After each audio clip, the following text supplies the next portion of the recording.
Hello friends, welcome to my channel Divine Studies, and today we are going to discuss lecture number 8 of projectile motion, and today's topic is important numericals based on projection from moving body. So friends, अभी तक आपने last 7 lectures के videos नहीं देखे हैं तो आप मेरे चैनल पे जाके देख सकते हैं, जिनका लिंक मैंने डिस्क्रिप्शन में दे दिया है। दोस्तों, चैनल को लाइक और सब्सक्राइब करना ना भूलें और कमेंट करके ज़रूर बताएं कि आपको लेक्चर्स कैसे लग रहे हैं। So friends, let's start lecture number 8। So friends, next we are going to discuss an example. और देखिए दोस्तों, एग्जाम्पल में सबसे पहले हम समझ लेते हैं हमें क्या दिया हुआ है और क्या फाइंड आउट करना है। So in example it is given that a man standing on a rail, जैसे कि आप यहाँ पर देख पा रहे हैं, moving with velocity v 10 metre per second. तो जो रेल है वो 10 मीटर पर सेकेंड से मूव कर रही है। Throws a ball at speed 20 metre per second with respect to trolley. तो जो मैन है इसने 20 मीटर पर सेकेंड से एक बॉल को थ्रो किया विद रेस्पेक्ट टू ट्रॉली। जो 20 मीटर पर सेकेंड है वो विद रेस्पेक्ट टू ट्रॉली है, ये हमें ध्यान रखना है। Then throw a stationary hoop 5 metre above the height of his hands. Means ये जो बॉल है जो इसने थ्रो की, ये इस हुप में से पास होनी चाहिए और हुप का जो हाइट है उसके हैंड्स से वो 5 मीटर है। Okay friends, the ball move horizontally when it passes through hoop.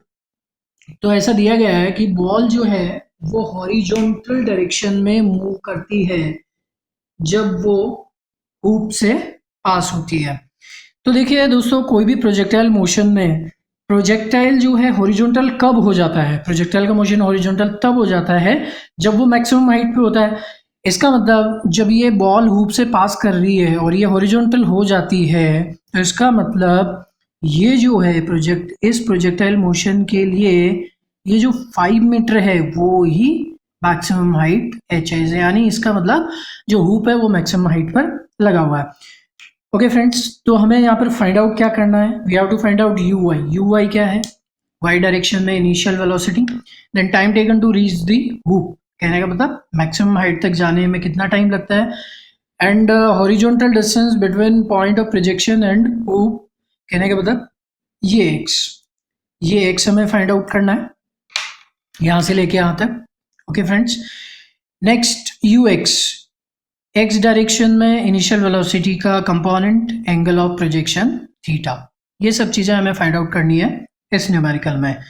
So friends, start करते हैं। फर्स्ट वन हमें दिया हुआ ये क्वेश्चन में कि मैक्सिमम हाइट है जो 5 मीटर है, वो मैं अभी डिस्कस भी कर चुका हूँ, 5 मीटर है, और उसका formula u y square divided by 2g होता है, ये भी हम जानते हैं।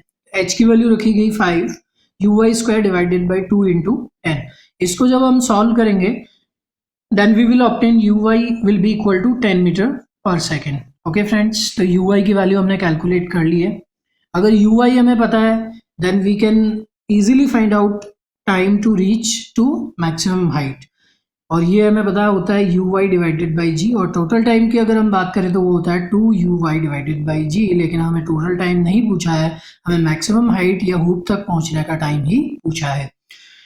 देन यू वाई की वैल्यू ऑलरेडी फाइंड आउट कर चुके हैं, वो है 10 और जी की value 10, then it will be 1 second. तो कहने का मतलब इसको यहाँ से पॉइंट ऑफ प्रोजेक्शन से लेके हुप तक जाने में जो टाइम लग रहा है फ्रेंड्स वो है 1 सेकेंड। ओके, नेक्स्ट हम डिस्कस करने जा रहे हैं या हम फाइंड आउट करने जा रहे हैं एंगल ऑफ प्रोजेक्शन। तो देखिए दोस्तों, यू वाई हम फाइंड आउट कर चुके हैं, 10 मीटर पर सेकेंड है, और यू वाई हम जानते हैं वो होता है यू साइन थीटा। इसी फॉर्मूले को मैंने यूज़ किया, यू वाई की जगह रखा 10 और u sin theta as it is. तो यहाँ से मुझे u की वैल्यू भी पता है कितनी है, 20 मीटर पर सेकेंड, वो यहाँ पर मैंने लिख दिया, क्वेश्चन में गिवन है। तो 20 sin theta is equal to 10, 20 sin theta is equal to 10। तो sin थीटा की वैल्यू होगी that is 1/2। Okay friends, that's why theta will be equal to 30 degree. तो थीटा की वैल्यू, एंगल ऑफ प्रोजेक्शन भी हमें मिल चुका है। अब हम फाइंड आउट करने जा रहे हैं यू एक्स। तो देखिए फ्रेंड्स, यू एक्स क्या हो जाएगा, u x is equal to u cos theta plus v, और ये बिल्कुल सिमिलर है जो हमने पहला केस लिया था प्रोजेक्टाइल फ्रॉम मूविंग ऑब्जेक्ट का, तो वैसा ही है, u cos theta plus v. तो यू कॉस थीटा, यू की वैल्यू, कॉस थीटा, और ये सब वैल्यूज हमें दी हुई है ऑलरेडी, सभी वैल्यूज पुट करेंगे, सॉल्व करेंगे, देन यू एक्स की वैल्यू आएगी 27.3 metre per second. Okay friends, now अभी हमें फाइंड आउट करना है x, यहाँ से लेके यहाँ तक इसने कितना डिस्टेंस ट्रेवल किया, या इनिशियल पॉइंट ऑफ प्रोजेक्शन और हुप के बीच में हॉरिजॉन्टल डिस्टेंस कितना है। तो सिंपल है यू एक्स इंटू टी, क्योंकि एक्स डायरेक्शन में कोई एक्सीलरेशन नहीं है, तो you x into T, you x की वैल्यू हमें पता है और टी की वैल्यू भी हमें पता है 1 सेकेंड। ओके फ्रेंड्स, तो ये वैल्यूज़ हमने रख दी है, यू एक्स की वैल्यू यहाँ से हमने रख दी है और टी की वैल्यू भी हमने यहाँ से रख दी है। फाइनली हमें x की जो वैल्यू मिल रही है दैट इज 27.3 मीटर, और एंगुलर प्रोजेक्शन ऑलरेडी हम फाइंड आउट कर चुके हैं, वो 30 डिग्री है। सो फ्रेंड्स, आई होप आपको ये स्लाइड का जो भी कंटेंट है वो समझ में आया होगा। Thank you. So friends, next we are going to discuss an example. A man A is sitting in the rear end of a long compartment of a train running at constant horizontal velocity, tosses a coin to a person B near the front end of the compartment. The trajectory of the coin is as seen by B and a person C on the ground will be. So friends, सबसे पहले question को समझ लेते हैं। Question को समझने के लिए एक डायग्राम बना लेते हैं हम यहाँ पर, और डायग्राम ऐसा है कि जो ट्रेन का कंपार्टमेंट है, ट्रेन का जो कंपार्टमेंट है उस कंपार्टमेंट के यहाँ पर है ए और यहाँ पर है बी। ए ने क्या किया, एक कॉइन को टॉस किया किसकी तरफ, बी की तरफ। हम मान लेते हैं कि वो एंगल थीटा रहा होगा हॉरिजॉन्टल से, तो कहने का मतलब इधर हमें मिल गया यू कॉस थीटा और इधर हमें मिल गया you sine theta. Okay friends, और ये भी कंपार्टमेंट जो है या ट्रेन आप कह सकते हो, वो एक कांस्टेंट हॉरिजॉन्टल वेलोसिटी से फॉरवर्ड डायरेक्शन में मूव कर रही है। देन अभी हमें अलग अलग बात करनी है। हमें बोला गया है कि आपको ट्रेजेक्ट्री कैसी होगी या पाथ कैसा होगा इस प्रोजेक्टाइल का, वो बताना है। और वो किस किस के लिए, एक तो बी के लिए कैसा होगा पाथ, और दूसरा सी के लिए कैसा होगा। अब ये सी कौन है, सी एक ग्राउंड पे खड़ा हुआ है। सी जो है वो एक मैन या कोई भी हो सकता है जो कि ग्राउंड पे खड़ा है, सी। तो बी के लिए कैसा होगा इसका पाथ और सी के लिए कैसा होगा इसका पाथ, उसके बेसिस पे हमें 4 ऑप्शन भी दिए हुए हैं, तो उनमें से एक हमें करेक्ट आंसर जो है वो चूज करना है। तो देखिए फ्रेंड्स, सबसे पहले मैं बात करता हूँ विद रिस्पेक्ट टू बी। तो अगर हम बात करें विद रिस्पेक्ट टू बी, तो ये तो वैसा ही केस हो गया विद रिस्पेक्ट टू ट्रॉली, क्योंकि बी तो जो है वो एक तरह से इसको ट्रॉली मान लो, तो ट्रॉली के अंदर ही बैठा हुआ है। तो बी के रेस्पेक्ट में बोलो या विद रेस्पेक्ट टू ट्रॉली बोलो, एक ही बात है। तो उसमें अगर आपको याद हो, पीछे स्लाइड्स में हमने डिस्कस किया कि एच, टी और आर, इनमें कोई चेंज नहीं होता। क्यों चेंज नहीं होता, इनमें नो चेंज, क्योंकि यू एक्स जो होता है वो यू कॉस थीटा होता है विद रेस्पेक्ट टू ट्रॉली, और यू वाई भी यू साइन थीटा होता है, तो कोई चेंज नहीं होता है। लेकिन मैं बात करूं with respect to c, with respect to c, तो विद रेस्पेक्ट टू सी जो है वो u cos theta plus v हो जाएगा यू एक्स, और यू वाई में कोई चेंज नहीं होगा क्योंकि वर्टिकल डायरेक्शन में ट्रॉली का कोई मोशन नहीं है, तो ये रहेगा यू साइन थीटा। इसका मतलब वर्टिकल कंपोनेंट वेलोसिटी का चेंज नहीं हो रहा है, सिर्फ हॉरिजॉन्टल कंपोनेंट चेंज हो रहा है।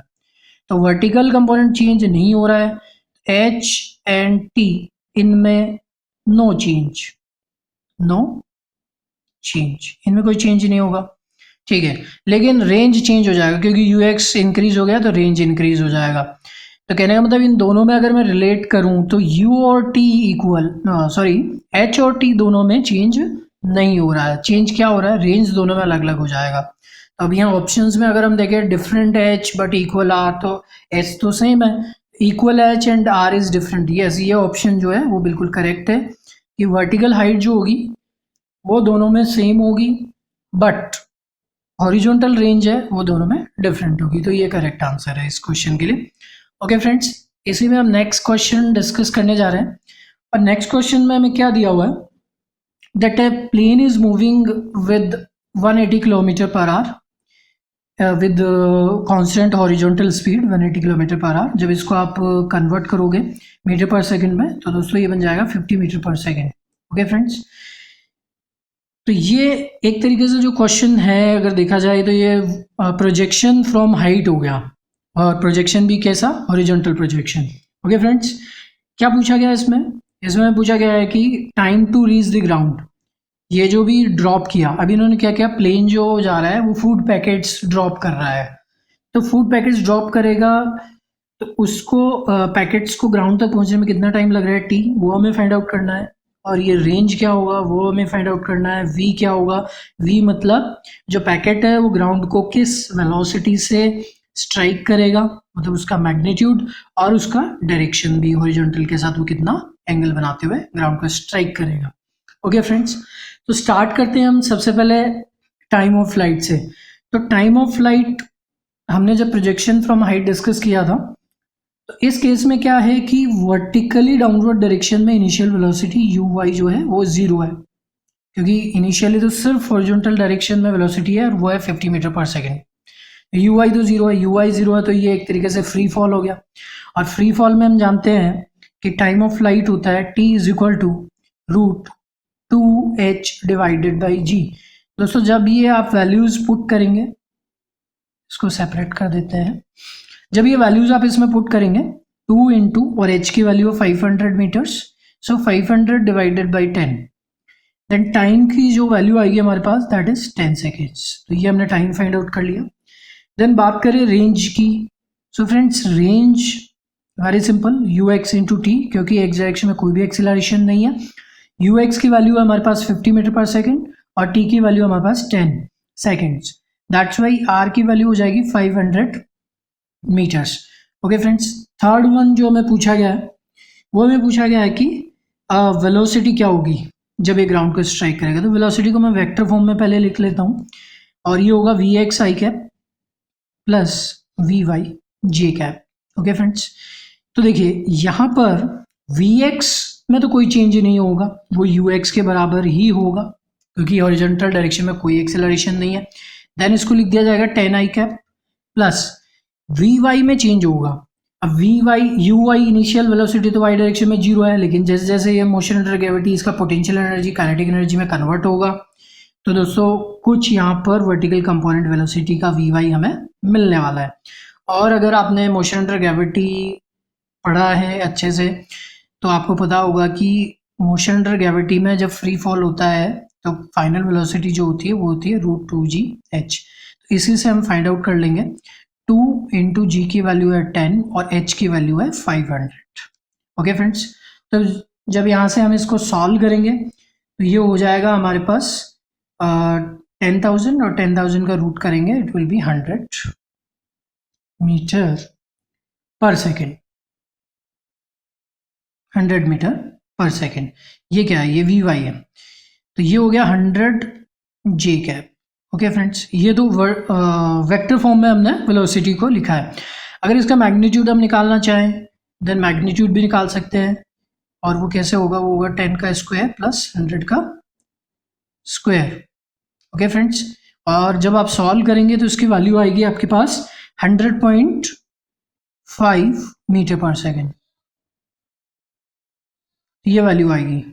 ठीक है दोस्तों, नेक्स्ट थीटा की हम बात करें तो थीटा बहुत बार हम डिस्कस कर चुके हैं प्रोजेक्टाइल मोशन में, tan inverse v y divided by v x होगा। अब इसकी वैल्यू आप, वी वाई की वैल्यू भी हम निकाल चुके हैं एंड वी एक्स की वैल्यू भी निकाल चुके हैं, वैल्यूज आप रख के आप इजीली इसको सॉल्व कर सकते हैं कि angle of projection theta theta of final velocity with horizontal कितना होगा। ओके फ्रेंड्स, आई होप ये न्यूमेरिकल आपको समझ आया होगा। Thank you.